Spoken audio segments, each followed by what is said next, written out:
আল্লাহ পাক রব্বুল আলামিন আমাদেরকে এই যে একটা নিয়ামত দিয়েছেন, এক গুনাহ মাফের সুযোগ করে দিয়েছেন, আমল করার একটা সুযোগ করে দিয়েছেন, আল্লাহকে চিনার একটা সুযোগ করে দিয়েছেন। এই একটা মাজমা থেকে আমরা শিখব। প্রতি বছর এইখানে ওয়াজ হয়, একটাই উদ্দেশ্য হলো মানুষ আল্লাহকে চিনবে, মানুষ আল্লাহমুখী হবে, মানুষ হারাম থেকে বেঁচে থাকবে, মানুষ হালাল খাবে, মানুষ নামাজ পড়বে, রোজা রাখবে, শুধু আল্লাহকে চিনবে। দুনিয়ার কিছুই নাই, শুধু আল্লাহ আল্লাহ করে দুনিয়া থেকে যাবে। যাওয়ার পরে কি হবে? যাওয়ার পরে আল্লাহ বলেন, আমি ওই বান্দাটাকে আমার জান্নাতটা তাকে আমি দিয়ে দিই। সুবহানাল্লাহ। এই যে আমাদেরকে এমন একটা সিস্টেম যে দিল, কর্তৃপক্ষ আমাদের জন্য একটা মাজমা তৈরি করলো।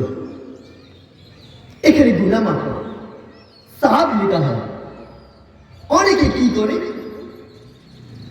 দোকানে বসে বসে কি করে? চা খেয়ে কি করে? এত মাহফিল কেন? এত ওয়াজ দিয়ে কি হবে? বাবা, আপনার ইমানের মধ্যে দুর্বলতা আছে, আপনি বুঝছেন না। কেন বুঝছেন না আপনি? কচু পাতার মধ্যে যদি পানি রাখা হয়, পানিটা যেমন টলমল করে, আপনার ইমানটা এমন টলমল করতেছে। কেন? আপনার থেকে আল্লাহর কথা ভালো লাগে না, আলেমের কথা ভালো লাগে না, কোনো আমল কথা ভালো লাগে না। এখানে আল্লাহ এবং আল্লাহ রাসূলের কথা বলা হবে। এই ওয়াজ দিয়ে কি একটা লাভ? আমি ছোট মানুষ হলো কি হয়েছে, একটা লাভ আমি বুঝতে পারছি। আমার ছোট্ট জ্ঞান থেকে আমি একটা কথা বুঝতে পারছি, সেটা হচ্ছে কি, আমি জুমা ছাড়া কোনোদিন নামাজ পড়ি না। শুধু আমি জুমায় পড়ি, আমি কিন্তু মুমিন। আল্লাহ আমাকে মুমিন বলছেন। আমি শুধু জুমা ছাড়া আর কিছু পড়ি না। আল্লাহ কি আমার উপর শুধু জুমাই ফরজ করেছেন? আমি যখন বালেগ হয়েছি, আমি বালেগ হওয়ার পর থেকে আমার উপর নামাজ ফরজ হয়ে গিয়েছে। যেরকম ভাবে গুরুত্ব সহকারে জুমার নামাজটা আদায় করেন, সুন্দরভাবে আসেন আজকে আমি জুমার নামাজ পড়তে হবে, তেমনি ভাবে আমার উপর 5 ওয়াক্ত নামাজও এমনি ভাবে ফরজ গুরুত্ব সহকারে আদায় করতে হবে। আমি শুধু জুমার নামাজটা পড়ি, এই মাহফিলটার উদ্দেশ্য কি, ফজিলতটা কি? আমি একটা ফজিলতের কথা আপনাদেরকে বলি। শুধু আমি কখনো আসরের জামাতের সাথে নামাজ আদায় করলাম না, কখনো পড়িনি। মাগরিব নামাজও আমি পড়িনি আমার জীবনে, এশারের নামাজও আমি পড়িনি। কিন্তু এই মাহফিলের উসিলায় আল্লাহ আমাকে আসরের নামাজটা পড়ার তৌফিক দিয়েছে। এই মাহফিলের উসিলায় আল্লাহ আমাকে আমার মাথার উপর টুপি দিয়েছে। এই মাহফিলের উসিলায় আমার স্ত্রীকে বললাম, আমার ছেলেকে বললাম, আমার আত্মীয় স্বজনকে বললাম, আমি ওই যে মাহফিলে যাচ্ছি, সবাইকে বলে বলে আসে ওই মাহফিলে যাচ্ছি। এখানে আসলে কি লাভ? মাহফিলে আসে, সে আসরের নামাজটা পড়ে, তারপর সে মাগরিবের নামাজটা আদায় করে, তারপর সে এশারের নামাজটা আদায় করে।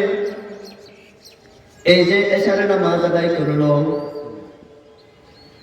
আসরের নামাজ আদায় করলো, মাগরিবের নামাজ আদায় করলো, কখনো তো সে আসরের নামাজ পড়লো না, কাজে ছিল।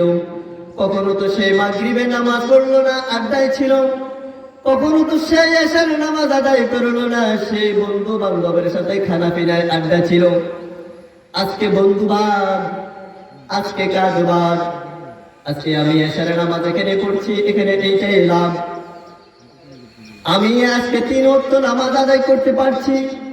আল্লাহ বলেন আমার বান্দা আজকে তার সে কোনো কাজ করলো না, কোনো কাজ না করিয়া আমার কাছে আসলো, তার দিলের মধ্যে একটা কম্পন সৃষ্টি করে দেয়।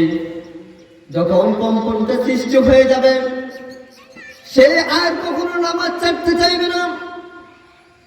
আল্লাহর ভয় তার মধ্যে চলে আসবে। আজকে সে নামাজ, আসরের নামাজ পড়লো, আগামী দিনও সে আসরের নামাজ পড়ার জন্য চেষ্টা করবে, এশারের নামাজ পড়ার জন্য চেষ্টা করবে। এই যে 3 ওয়াক্ত ধরে 3 ওয়াক্তে পড়লো, আল্লাহ যদি তৌফিক দেয় এই বয়ানটা শুনেও আজকে আখরি বয়ানের পরও সে ওই যে ফজরের নামাজও পড়বে। এইটাই উদ্দেশ্য, এটাই লাভ। যে আমরা আপনারা বেহুদা বকি শুধু, এত মাহফিল, এত কিছু কেন, এত মাহফিল কেন? দোকানে বসে আমরা বলি, চা দোকানে বসে বলে বলি, বাবা দরকার নাই বলা, পারলে কিছু টাকা দিবেন, না পারলে দরকার নাই, সমালোচনা করার কোনো প্রয়োজন নাই। ফেসবুকে স্ট্যাটাস দিয়েছে, আমার এই ছোট্ট মুখে আমি মানাই না, তবে বলতেছি কমিটির লোক থাকতো।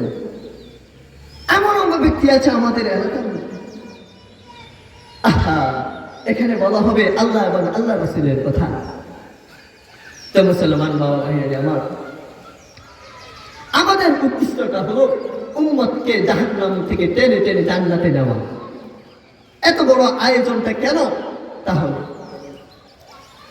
উম্মতকে জাহান্নাম থেকে টেনে টেনে জান্নাতে নেওয়া, আল্লাহর কাছে ফিরে যাওয়া। বান্দা রয়েছে গুনামুখী, গুনাহ নিয়ে আছে বান্দা শুধু।